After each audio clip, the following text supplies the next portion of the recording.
My name is Avery. He told me I had no vision, that I was too comfortable being small. He left me for a woman he said was going places. I didn't fight. I didn't explain. I just worked in silence. Years passed. Then one Monday morning his company relocated to a new downtown tower. And as the elevator doors opened he looked up and saw the name on the wall. I used to live in a house with creaking floors and a kitchen that smelled of burnt coffee, a modest place with peeling paint and a sagging porch where Daniel and I built a life. He was tall, with a sharp jaw and sharper ambitions, always talking about climbing the corporate ladder, his voice filling the rooms with plans of promotions and power. I was the steady one, cooking dinners with care, sketching designs on quiet afternoons, my hands busy with dreams I kept soft-spoken. We married young, his smile a promise of forever, my sketches a hope for a shared future. The first years warm with shared mornings, toast crumbs scattered on the table, and the radio playing softly in the background, its static a gentle hum.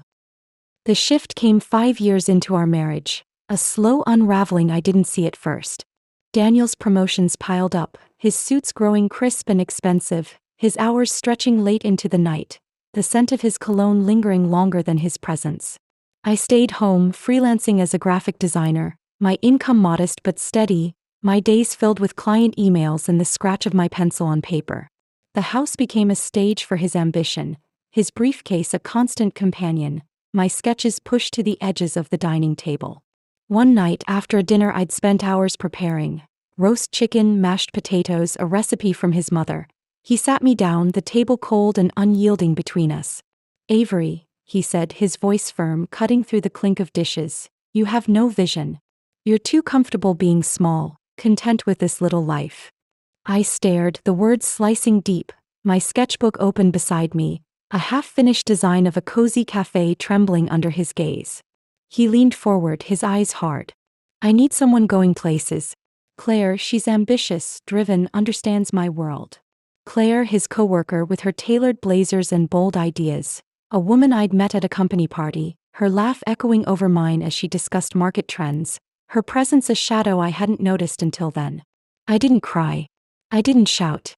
I just nodded, the silence a shield wrapping around me, my heart a tight knot, the kitchen clock ticking loudly in the void. He moved out the next week, his boxes stacked by the door like a verdict, each one labeled in his neat hand: books, clothes, ambitions. Claire's name slipped into his calls, her voice a murmur I overheard, a confirmation of his choice. The divorce papers came a month later, his signature quick and decisive, my response a blank stare as I signed, the pen heavy in my hand. Friends rallied. Lila brought wine, her laughter a temporary balm. Marcus offered his couch, his quiet support a lifeline. But I stayed quiet, the house echoing with absence, the creak of the stairs a reminder of his departure. I sold it, the proceeds modest, the creaky floors and burnt coffee sent a memory I packed away, and rented a small apartment downtown, the walls bare and cold, my sketches piled in a corner, their edges curling from neglect.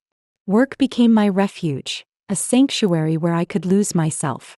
I took on projects, logos for startups, websites for small businesses. My nights lit by a single desk lamp, the hum of my laptop a companion, its blue glow casting shadows on the blank walls. The struggle was raw and unrelenting. I juggled clients, my savings dwindling with each rent payment, the cost of living a constant pressure squeezing my chest. I ate leftovers from takeout containers, the taste bland but filling, slept in fits on a lumpy mattress, my designs growing bolder with every sleepless hour.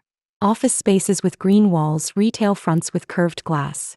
One evening, sketching a building facade under the lamp's harsh light, the city's distant honks filtering through the window, I muttered, "You went the other way." That road led back to me, the words a spark in the dark, a vow I etched into the paper with each stroke. A mentor, Elena, a retired architect with kind eyes and a steady hand, saw my work at a local gallery, her praise a rare warmth. "Avery, you've got potential," she said, her voice wrapping around me like a coat. She connected me with a developer, a gruff man named Sam, my first big contract. A storefront renovation on a busy street. The paycheck was small, a trickle compared to Daniel's salary, but the confidence swelled, a tide lifting my spirits. I pushed forward, the apartment a cocoon of determination, its small space filled with blueprints and coffee cups. Elena's guidance grew, her office a haven where she critiqued my designs, her red pen marking flaws I'd missed. Think bigger, Avery, she urged, her tone firm but encouraging, and I did, sketching towers, imagining spaces beyond my reach.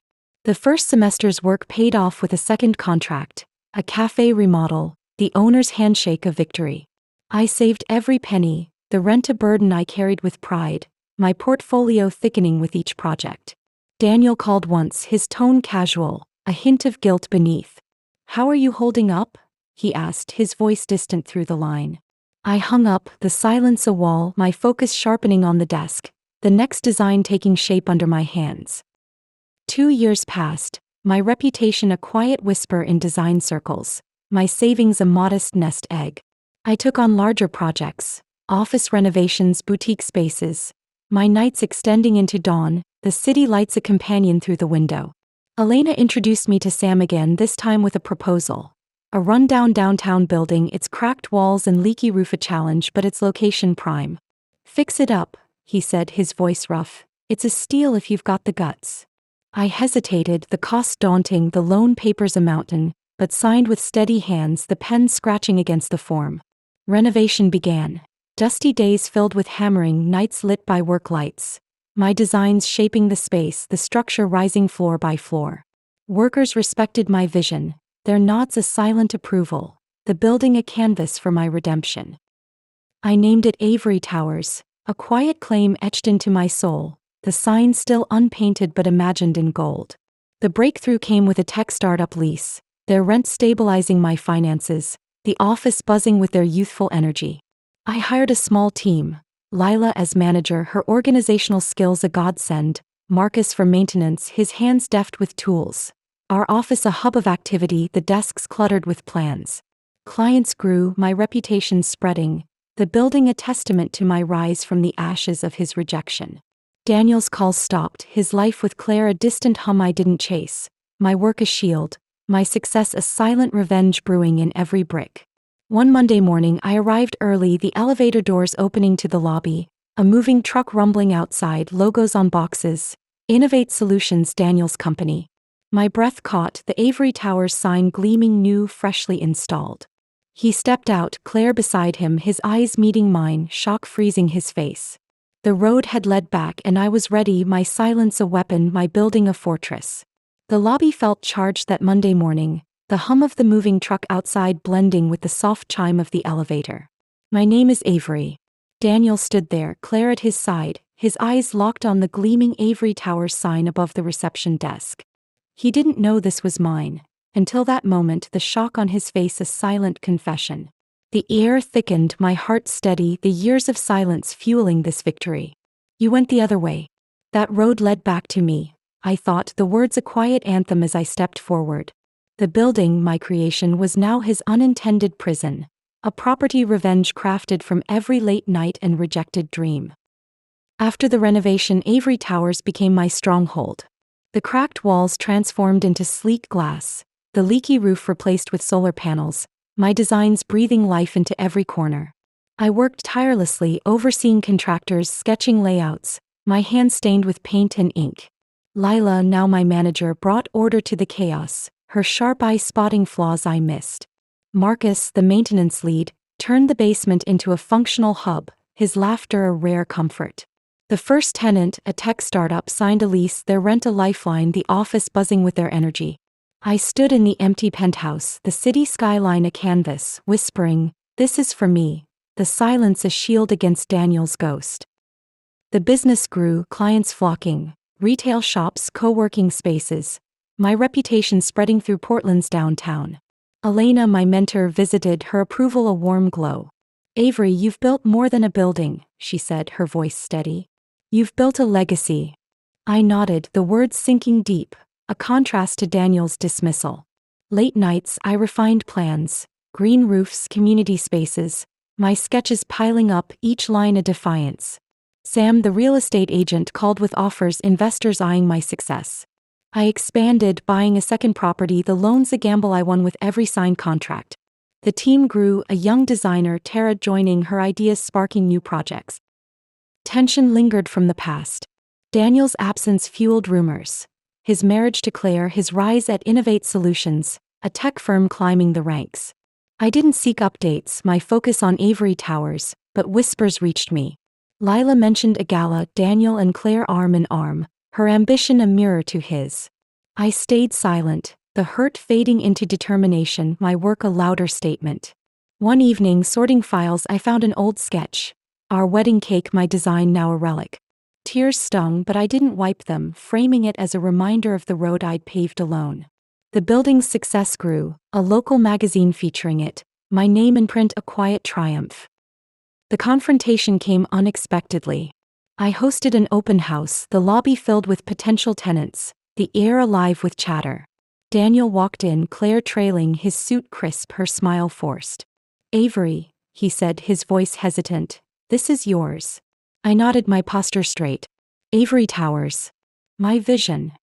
Claire's eyes narrowed, her confidence wavering. "We're relocating here," Daniel added, his tone probing. "Innovate Solutions needs space." I didn't flinch. "Welcome.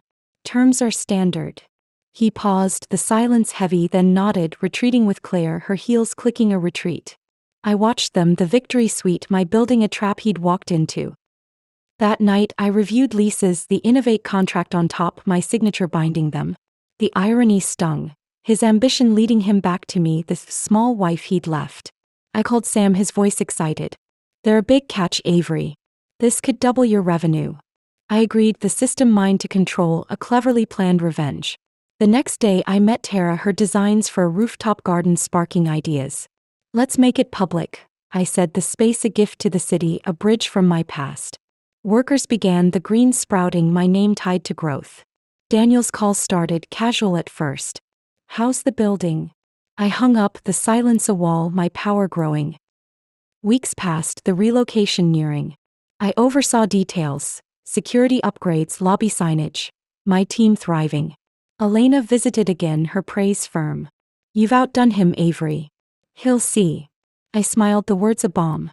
One afternoon, sorting mail, I found a letter. Daniel's handwriting shaky. "Avery, I misjudged you. Can we talk?" I tore it up, the pieces falling like my old dreams, the past a lesson. The open house buzzed, tenants signing, the rooftop garden taking shape. Its plants a symbol of my rise. Innovate's movers arrived, boxes piling, Daniel's office on the third floor. I stood in the lobby, the Avery Towers sign gleaming, my heart steady, the road leading back to me. The tension built as move-in day approached. I met with Lila, her voice cautious. "He's asking about you." Claire's uneasy. I shrugged, the system my domain. "Let them settle." Marcus reported issues. Innovate's demands clashing with building rules. I adjusted, my control firm, the lobby buzzed that Monday morning. The hum of Innovate Solutions' moving crew blending with the soft chime of the elevator as the doors slid open. "My name is Avery."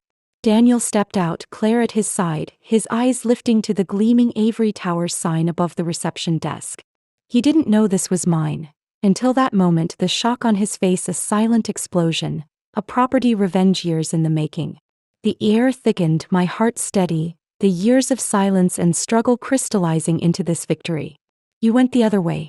That road led back to me," I thought, the words a quiet anthem as I stood tall, my presence a challenge he couldn't ignore. The building, my creation, was now his unintended reckoning, a structure built from every tear I'd swallowed and every design I'd perfected. The encounter was brief but electric.